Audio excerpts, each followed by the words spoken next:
Go ahead, ma'am. Very good afternoon to everybody.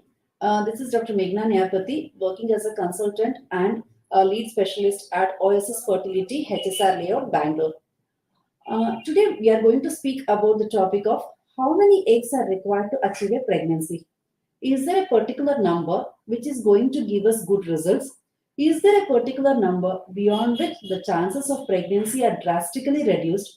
Or is there a particular number beyond which the quality might be affected and again the chances of pregnancy might be affected? So, why do we really talk about the number of eggs? Unlike in men, where they produce millions of sperms every day, we women produce only one oocyte in 1 month. So, the ovulation happens once a month, which is usually around the 14th day of the cycle in a normally cycling woman. When I say normally cycling woman, a woman who gets her periods every 28 days.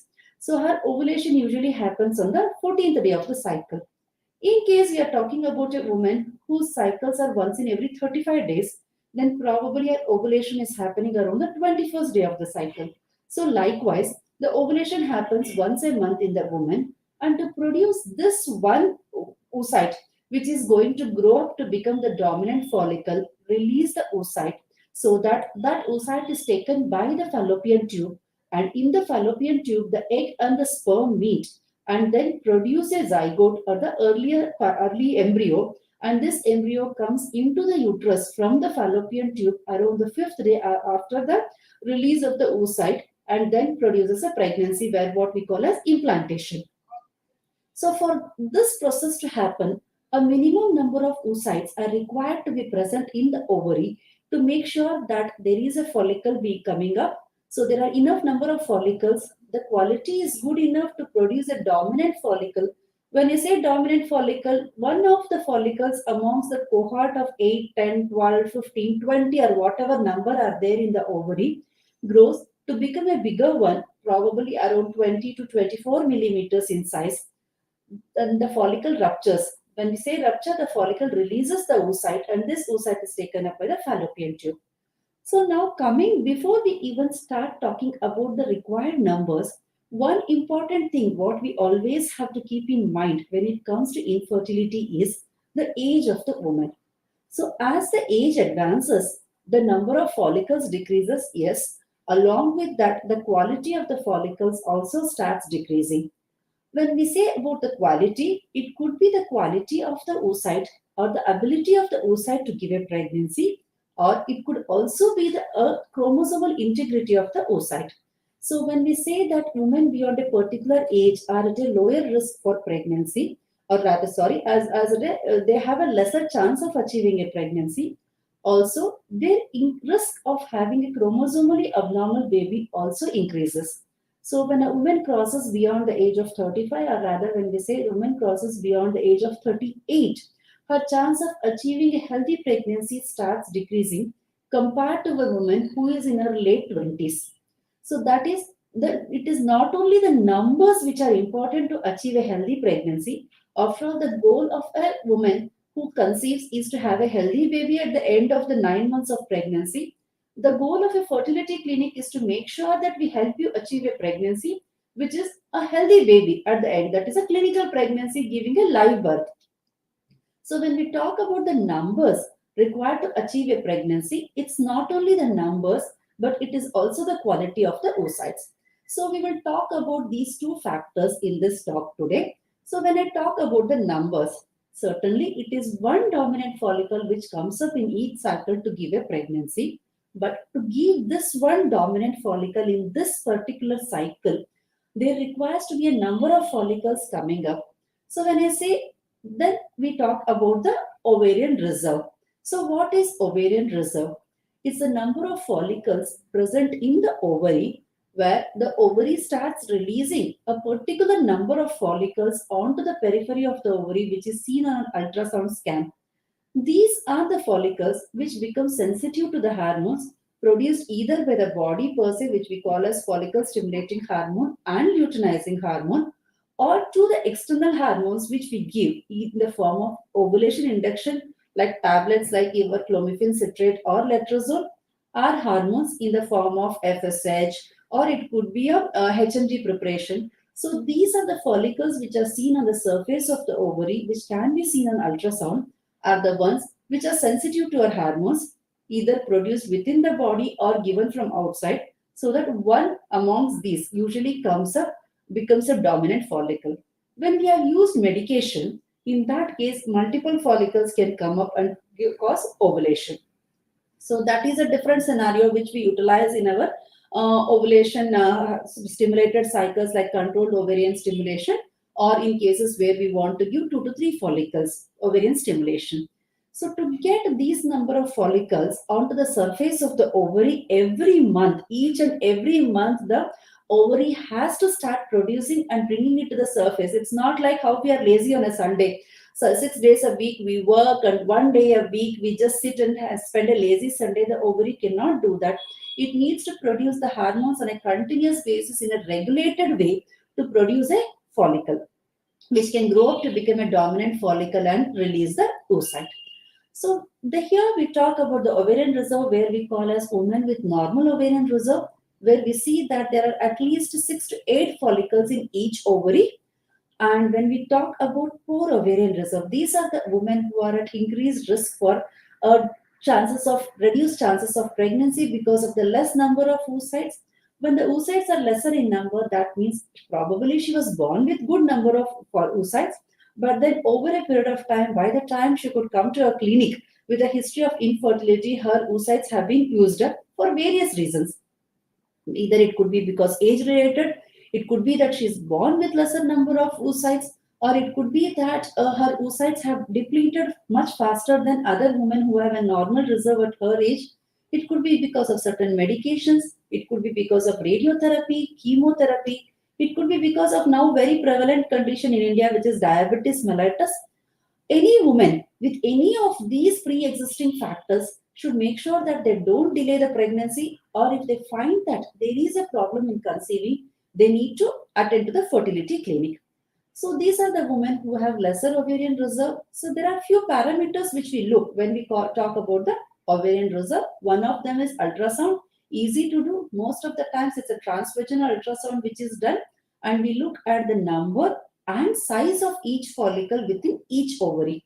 So when we see that there are less than 5 follicles, we usually call it as poor ovarian reserve. That means our body is having lesser number of oocytes. That is the reason it is able to push only a particular number of oocytes from the existing pool onto the surface for that month's usage, or rather to produce a dominant follicle in that month. So this is what we call as poor ovarian reserve.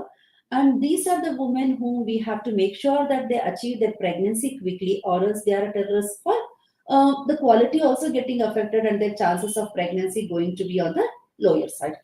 Now coming to women when we call as normal ovarian reserve. So these are the women who have at least 8 to 10 follicles in each ovary.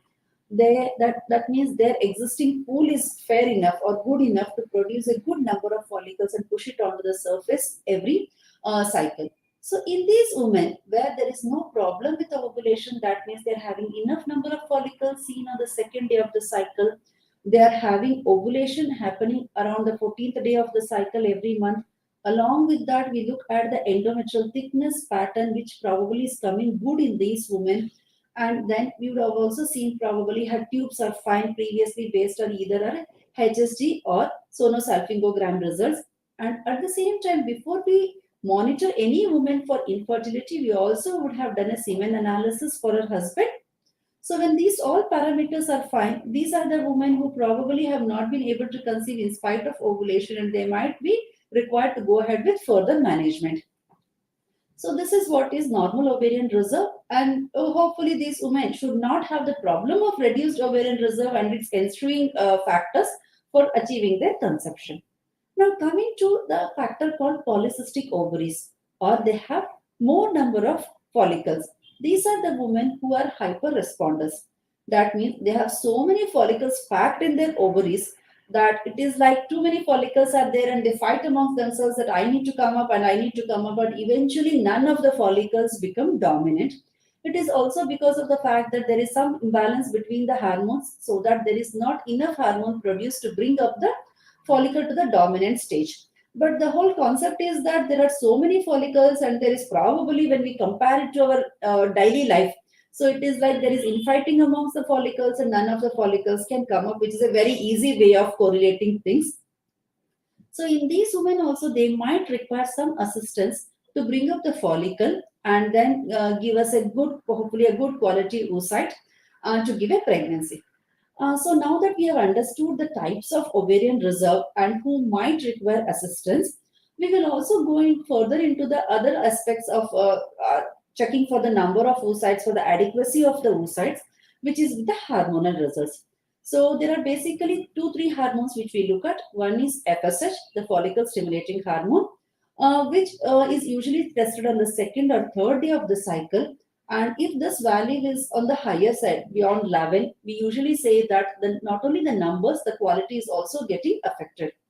Along with that, we check another hormone called estradiol levels, which again, if it's on the higher side, like to say that with the FSH being on the normal side, it is a subtle marker to say that the quality of the oocytes are getting affected.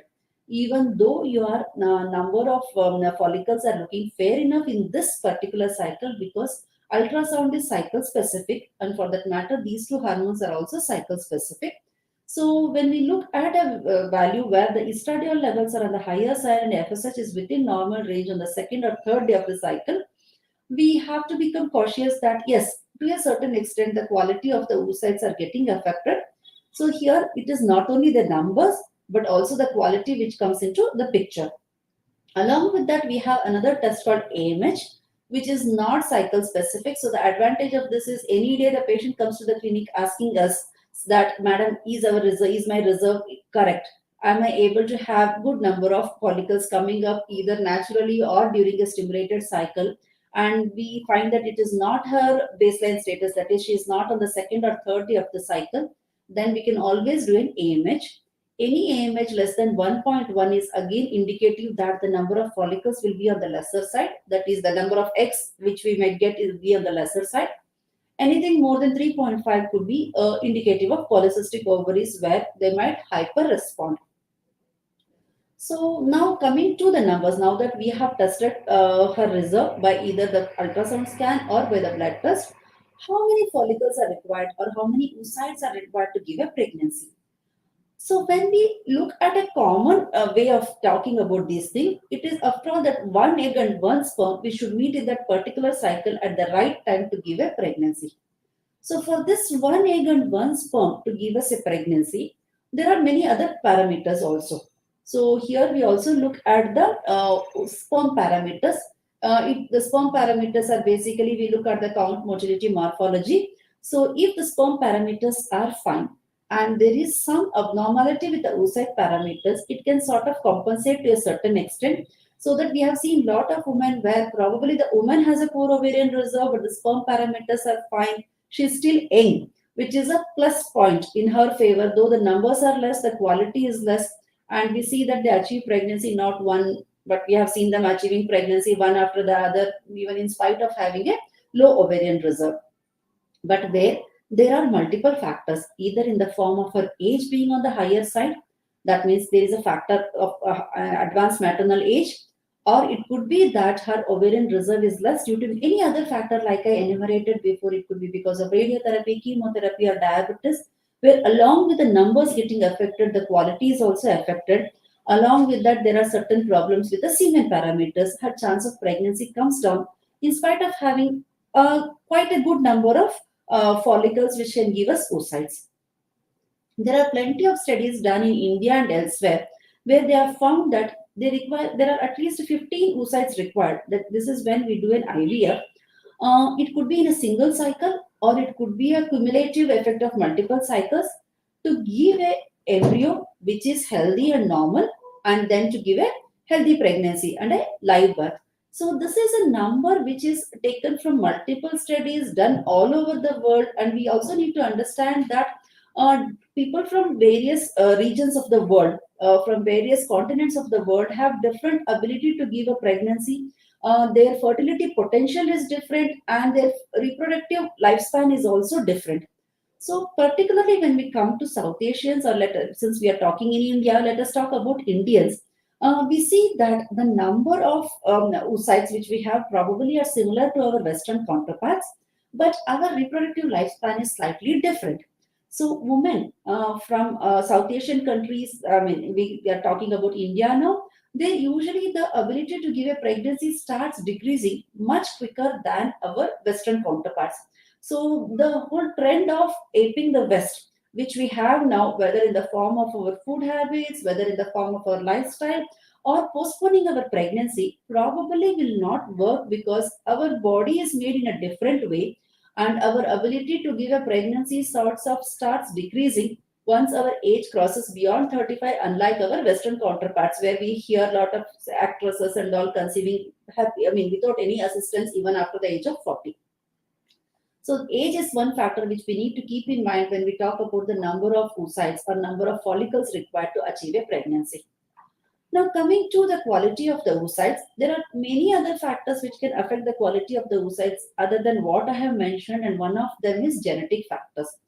So when we look at the genetic factors, it's been that if at all we look in our own family, we see that our mother, or it could be our aunts, had probably got married much before we got married. And by the time we even get married or think about marriage, they might have finished their family. So even though they could have suffered from poor ovarian reserve, or they can have any chance of a premature menopause, or with a family history of premature menopause, they completed their family before the age of 25. You might have heard many of your aunts having had tubectomy also by that age. So the risk of age over the quality or the quantity of the oocytes did not arise in them. So when we look at the family history, probably we might not get a specific family history for premature menopause, or people where in previous generation they might have had poor ovarian reserve, just because of the fact that in the previous 2 decades the age of marriage was also slightly on the lower side, and along with that they start conceived much earlier, and then the risk of infertility was slightly on the lower side. But again, that's not the only reason why infertility is on the rise. There are multiple reasons why infertility is on the rise. So now that we look at the number of 15, which is good enough to give a healthy pregnancy and a live birth in a woman, let us look at how to achieve this number of 15. And what if we get so too many oocytes? It could be that a woman, when stimulated for an IVF, could come up with 25 oocytes. It could be that another woman stimulated in the same way for IVF might get only 2 to 3 oocytes. So it is again, when we get less number of oocytes, the chances of getting good quality embryos is on the lesser side. So a good quality oocyte translates into a good embryo. A good embryo translates into a higher chance of pregnancy. So there might be a case. Let me take an example of a 27-year-old and a 39-year-old who might come up with equal number of oocytes of 3.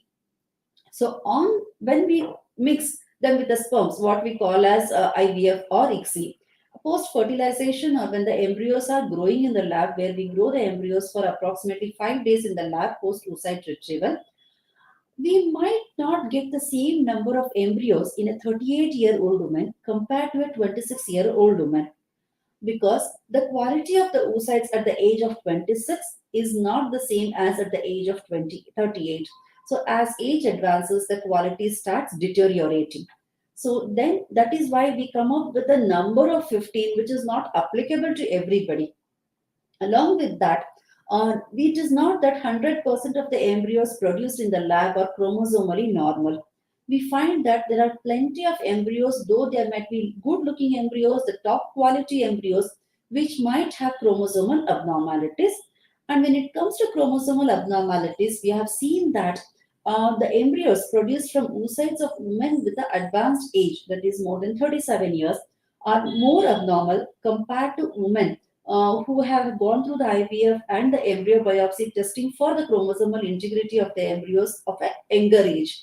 So we need to keep this factor also in mind when we talk about the numbers required to achieve a pregnancy. So that apart, as I already mentioned, this the 7 parameters also come into question. Along with getting good quality oocytes, if at all we have good semen parameters, then the chances of getting good quality embryos will be on the higher side. So this is in comparison of age, where I just gave an example of 26 and 38-year-old, but it can apply to any age group. So this is about in women who have lesser number of oocytes.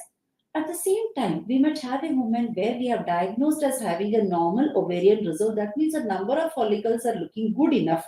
But then when we have taken her for oocyte retrieval as a case of unexplained infertility, as I said, her number of oocytes might be good, the number of follicles might look good, she ovulates at the right time, her tubes are fine, husband parameters are fine. We have probably done 2 to 3 cycles of IUI. We have seen that her ovaries respond well to the medication but did not conceive. We have taken her for IVF. In IVF, we see that though the number of follicles are good, the way the follicles come up or respond to the medication is good. But when we have done the oocyte retrieval, either the follicles, most of them are empty, what we call as empty follicle syndrome. One of the reasons why she might not have conceived in spite of all the other parameters looking normal, or we find that the number of oocytes retrieved from the follicles are much lesser than what we expected. Like I expect 10 oocytes, but I get only 3 or 4 oocytes. Could be that there is an issue with the quality. So it's not only the numbers, it's the quality also which matters. So we usually say IVF becomes both diagnostic and therapeutic. The only way to test for the quality of the oocytes is when we take it out of the body. Unlike sperms, where the man can produce on demand a semen sample, in women to test for the quality of the oocytes, it is only during the retrieval, because it's not like we can just test and abandon them. So when we do the testing when we have taken out the oocytes during oocyte retrieval. When mixed with sperms, they give good embryos transferred into the uterus in a good cycle. They have a very good chance of achieving a pregnancy.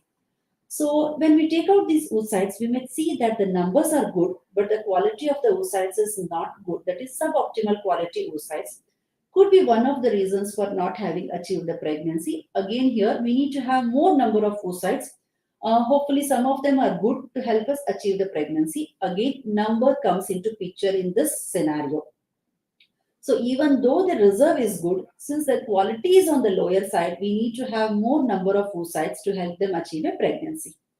Now coming to the women with polycystic ovaries who are hyper responders. So here we give them a minimal dose of medication so that they don't hyperstimulate. So the disadvantage with getting too many oocytes is, to a layman it might look that yes, I have got lot of oocytes, so my chance of pregnancy is very good. And along with that, it could be that they might be saying that I have enough number of embryos to plan for another pregnancy also, which is an advantage with frozen embryo transfer. But then we see that because of the hormonal imbalance or because of too many follicles coming up, probably the quality of the oocytes is not good. So this is one scenario where it is not only the numbers which matters, but it is the quality also which matters. So in such cases, though they have also tried various methods of trying for pregnancy but have not been successful and they have come for IVF, here it is we are not only bothered about the numbers.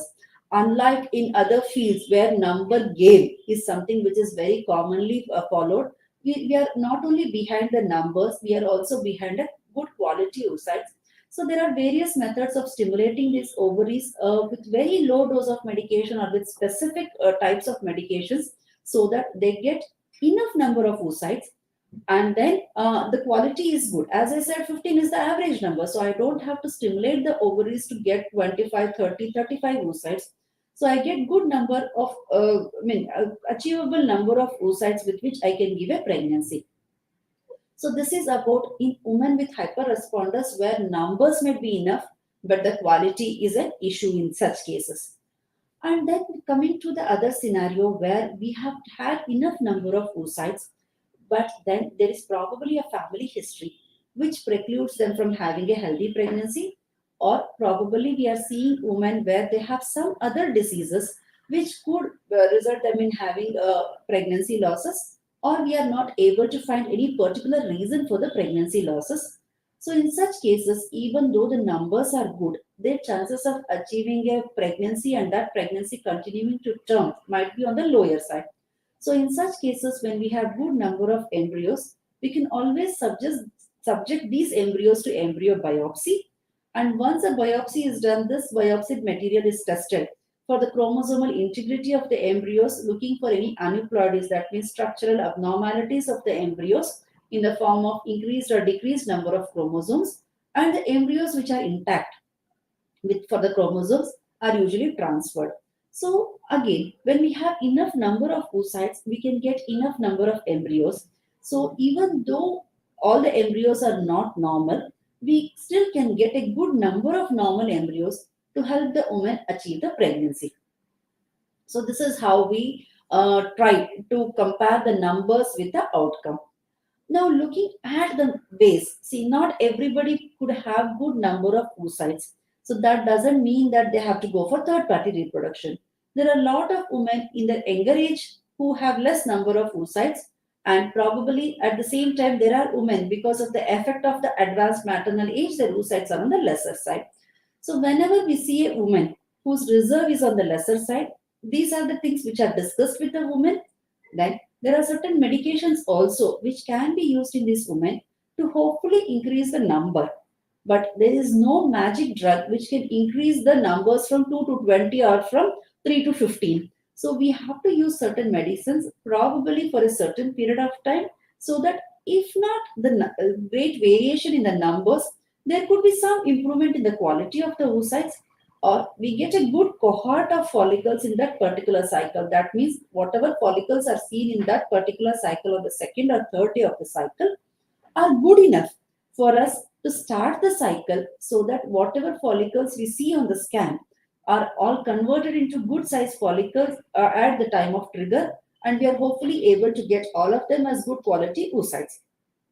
So this is our aim when we are putting women on medicines. And the medicines are usually given for a period of 2 to 4 months, beyond which probably we don't see much improvement in the number of follicles which are seen on the scan.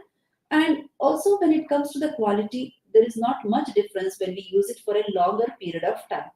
And again, whatever is the number of follicles seen on the surface of the ovary, every cycle, the ovary is losing certain number of follicles to bring up these many follicles onto the surface.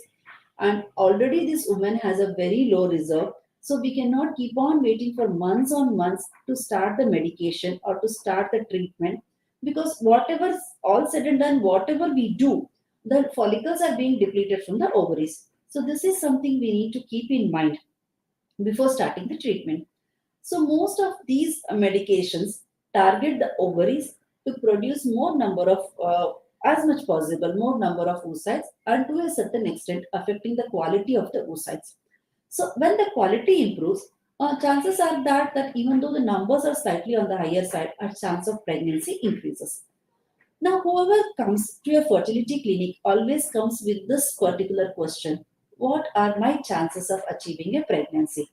And probably this is a couple where they have already gone to a particular center and they find that they have been told that the numbers are on the lesser side. So her first question is, can I conceive? So the answer to this question will be certainly women with lower ovarian reserve can also conceive. When we see the numbers, the AMH or the anti-Mullerian hormone, which tells about the ovarian reserve, it only talks about the reserve.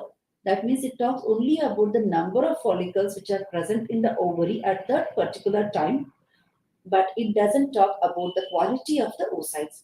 So younger women with lower AMH has a better chance of achieving a pregnancy compared to an older woman with the same AMH and same number of follicles seen on the ovary. So the most important take home point is that age is a very important factor when it comes to fertility. The lesser the age, the chances of pregnancy are much higher. Doesn't mean that women who are on the higher side of the age group should not try for pregnancy. It only means that they should not delay their pregnancy. If a woman can get at least 3 good quality embryos from a particular cycle, I mean, I'm talking about the IVF cycle, her chances of pregnancy are the same as any other woman who has gone through the procedure but has multiple embryos also frozen. Because in any particular cycle, we don't transfer more than 3 cleavage stage embryos or more than 1 or 2 blastoses. So if she can get these many numbers, and if they are already tested for the chromosomal integrity, if they are already tested and they have ruled out aneuploidies, then her chance of achieving a pregnancy are much higher than trying to achieve a pregnancy with embryos which have not been tested. When it not been tested doesn't mean that those embryos are abnormal, but there is a chance that these embryos can be abnormal, reducing their chance of successful pregnancy in that particular cycle. So when the numbers are on the lesser side, particularly in women with higher age group, it is always prudent to check the embryos for the pre-implantation genetic testing for aneuploidies and then plan for the embryo transfer in these women. Now, coming to the when we are talking about the numbers, and we know that it could be that radiotherapy can affect their chances of having a successful pregnancy later, because radiotherapy and chemotherapy, certain chemotherapeutic drugs can have a negative effect on the number of oocytes, the quality of the oocytes, and their ability to achieve a pregnancy. There are many women who in their 20s and 30s might have had some type of cancer where they might have gone through the treatment for cancer either in the form of surgery, radiotherapy, or chemotherapy. At that point of time, for them, it is imperative that their primary disease with which they have gone to the hospital is cured, and they might not think about freezing their oocytes or doing a ovarian tissue cryopreservation for later use. And we have seen a lot of women coming back to us with the guilt that they did not go through that before, and now they have come with either reduced ovarian reserve, or could be that their ovarian reserve is so low that they might have gone into premature menopause, or what we call as ovarian failure. So in such cases, probably if a woman has already gone into ovarian failure, then the only chance will be for a third party reproduction. But in women who have low ovarian reserve, they've already finished their duration of chemotherapy and the required checkups later on, because not all chemotherapeutic drugs are released out of the body immediately. So they might have to have a pregnancy free period for certain period of time before they can plan for pregnancy. And in such a woman, certainly yes, IVF will be a better option because their chances of follicle depletion is much faster than other women. So if they have not been able to achieve natural normal conception in a particular period of time after trying for at least 6 to 8 months, it is better, prudent for them to meet a fertility specialist, then discuss the options and plan for their fertility accordingly. The same applies to women with radio who have gone through radiotherapy also, particularly women who have gone through brachytherapy, that means radiotherapy over the abdominal region. So in these women also, the number of follicles starts reducing. Along with the number of follicles, the quality of the oocytes will get depleted because of the effect of radiotherapy and chemotherapy. These radio chemotherapeutic drugs usually leads to more DNA breaks. So what happens is that the numbers might be okay, but the quality starts getting depleted. So it's here again, it is the number and the quality which are coexisting to cause the infertility in such women. Though younger women with good reserve might have a fairly good reserve post all these treatments to have their own pregnancy, the older women whose reserve is already on the lower side but have not had their pregnancies before, had they not planned for their family before, now planning for pregnancy, are at increased risk for premature menopause or premature ovarian failure. And these are the women who should not delay attending to the clinic. If possible, if the reserve is already on the lower side, there is now the concept of social freezing or the concept of fertility preservation. As I said, numbers are very important to achieve a pregnancy. So if a woman is producing only limited number of oocytes in a particular cycle, we can always go for multiple cycle stimulations. Take out the oocytes from multiple cycle. If she already has a partner, then it is mixed with the sperms and embryos are frozen. Or if she is a single woman going for social egg freezing for any particular reason, because her reserve is on the lower side, she knows that if she waits for much longer time, then her chances of pregnancy is on the lesser side. As I said, there is a minimum number required to give a good chance of pregnancy. So usually the embryo, the oocytes can be frozen for further use. So this is one of the ways in which women with low ovarian reserve, lesser number of eggs, can overcome this problem. Try to have good number of oocytes with them and then plan for a pregnancy at their convenience. Though having pregnancy later in life can have its own complications like increased risk for hypertension, diabetes, cesarean delivery. But if there is a particular reason for which a woman cannot plan for a pregnancy immediately but wants to plan for a pregnancy later, and there is a doubt that her reserve is on the lower side, so that she might not have enough number of eggs. At the time when she's planning for pregnancy, she can always freeze her oocytes and then plan for a pregnancy when it is feasible for her. So this is about the numbers.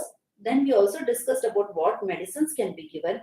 Then we discussed about what are the various ways by which we can improve the quality. So when it comes to improving the quality of the oocytes, so that those numbers, whatever numbers are available, can give us a better chance of pregnancy. It's not only the medications, it comes to the lifestyle also. So when I talk about lifestyle, it is in the form of healthy eating and healthy living. So when we say healthy living, that means having a regular lifestyle. So most important is to be disciplined. It's not like I work out for 2 hours in a day and then I am lazy for the rest of the days of the week. So consistent exercises, trying to reduce the weight. If somebody is overweight, trying to reduce at least 5 to 10% of the body weight will help in improving the quality of the oocytes. There are a lot of obese women who think that they are having polycystic ovaries, but the thing is they might be having a reduced ovarian reserve. So just because some woman is having irregular cycles and she is on the higher side of the weighing scale, doesn't mean that she's having PCO and she starts treatment for like a woman with polycystic ovaries. It's always better that she has met the doctor, the due required tests are done, then she knows whether she has reduced reserve or she has polycystic ovaries and plan for a pregnancy accordingly. So in such women, reducing the body weight by 5 to 10% will have lot of positive side effects. One thing is ovulation can get corrected. Second thing is when we do the stimulation, the number of the dosage of hormones required will be on the lesser side. The number of oocytes which we get will be slightly better with better quality, eventually translating into a better chance of pregnancy. So that is about losing weight. How does one go about losing weight? Either by exercise or by diet. It is not or exercise or diet. Basically, it is exercise and diet which will help them in achieving a healthy outcome. And when I say diet, it is not like one has to starve herself, because starving again, depleting the body of the required minerals, vitamins, and all again can have a negative effect on the quality of the oocytes. Though the numbers might not change, as I said, there is every chance that we can try to improve the quality of the oocyte coming out in the particular cycle. So what we usually do is ask them to have a healthy diet, or rather reduce the carbohydrate intake or whatever requires for them to lose that excess weight. Along with that, a healthy exercise routine of 45 minutes exercise every day for at least 5 days a week. So these things, along with having a healthy lifestyle of getting up at the right time in the morning, going to bed at the right time, having meals at the right time, and then reducing stress. All these factors will go a long way in helping them achieve a pregnancy.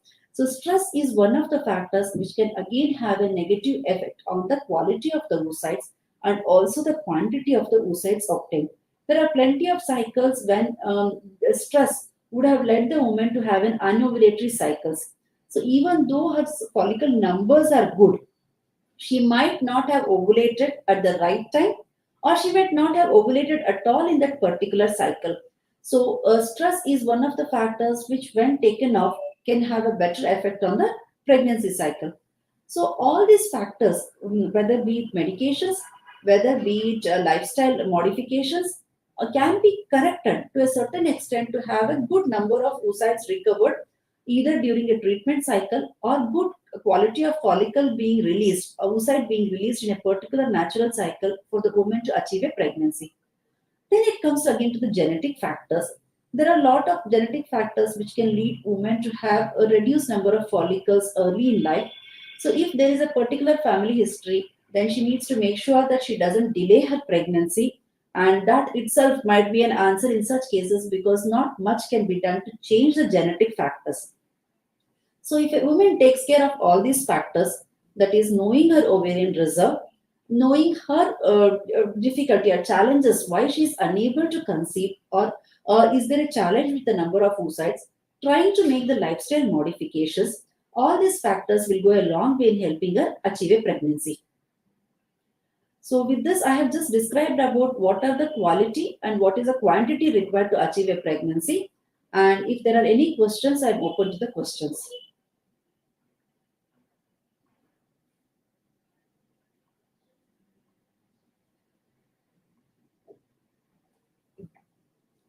Yeah, I can see one question here. How many eggs does it take to make an embryo?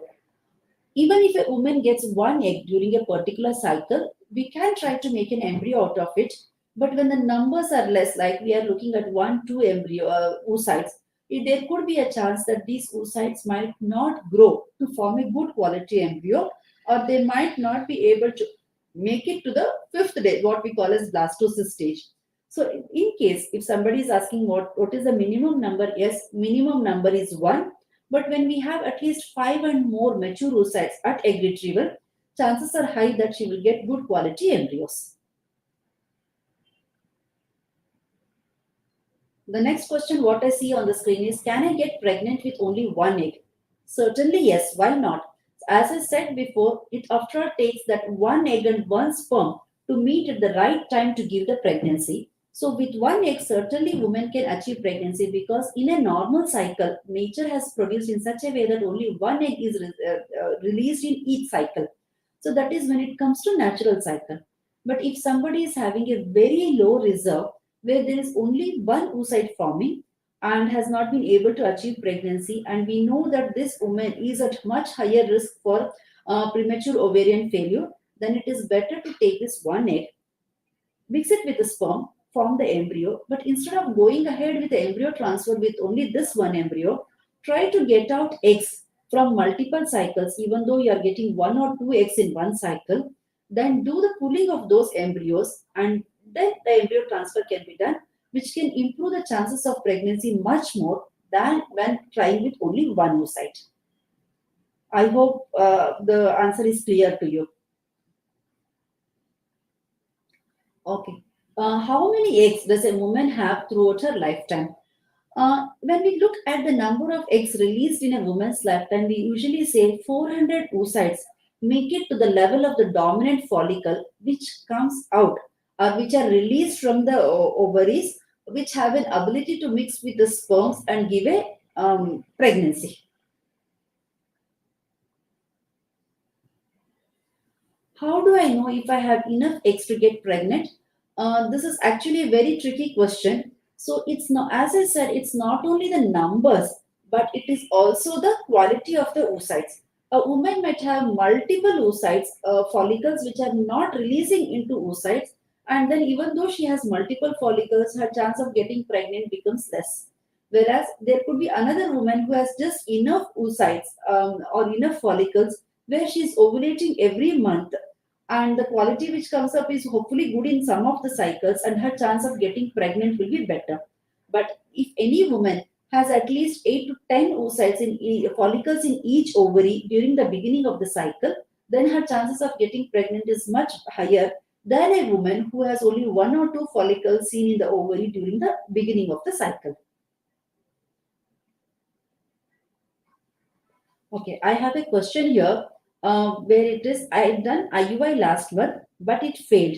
Every parameter was good, but the endometrium shrunk from 10 millimeters to 7.9 millimeters after egg rupture. Does the endometrium shrink? Was it the reason for IUI failure?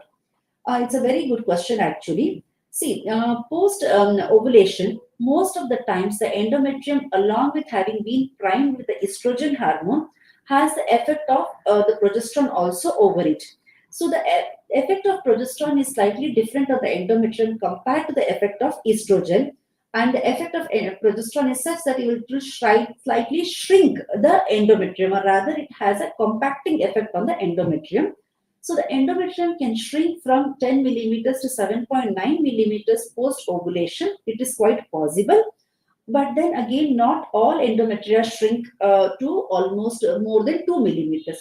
We usually say under the effect of progesterone, the endometrium shrinks by zero point 0.5 to 1 millimeter. But even if it shrinks around 2 millimeters, it should not have any negative impact on the pregnancy outcome.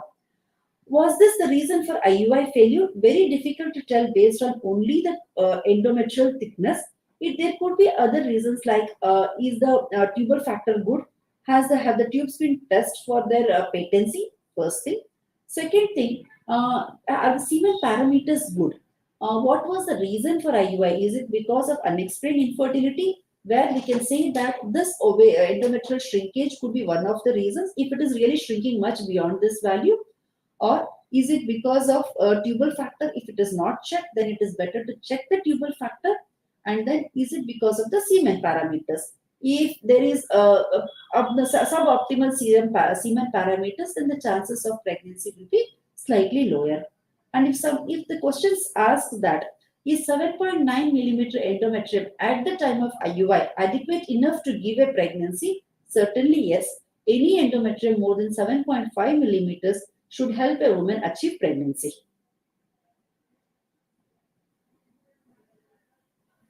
The next question is, now this month I am doing my second IUI. What steps can be taken to achieve pregnancy? First thing is, stop thinking about what happened in the previous cycle, because most important thing is to be stress free, because what happened in the previous cycle might not get repeated in the second cycle. And again, along with that, your doctor would have made certain changes in the medication such that the previous problem, whatever occurred in the cycle, might not recur in this cycle. So your chance of achieving a pregnancy is quite good in this cycle, not even notwithstanding what happened in the previous cycle. So the question again is, yeah.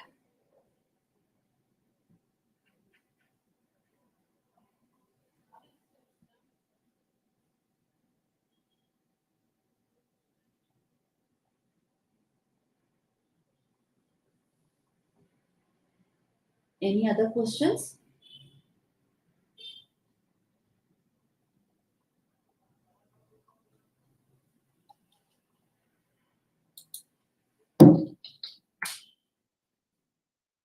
Thank you all. So we are available at this helpline 79929 for any of your queries, you can contact us on this number. And hopefully, this session has been helpful for women to understand what is ovarian reserve, what is the importance of the quality of the oocytes and achieving a pregnancy. Thank you all.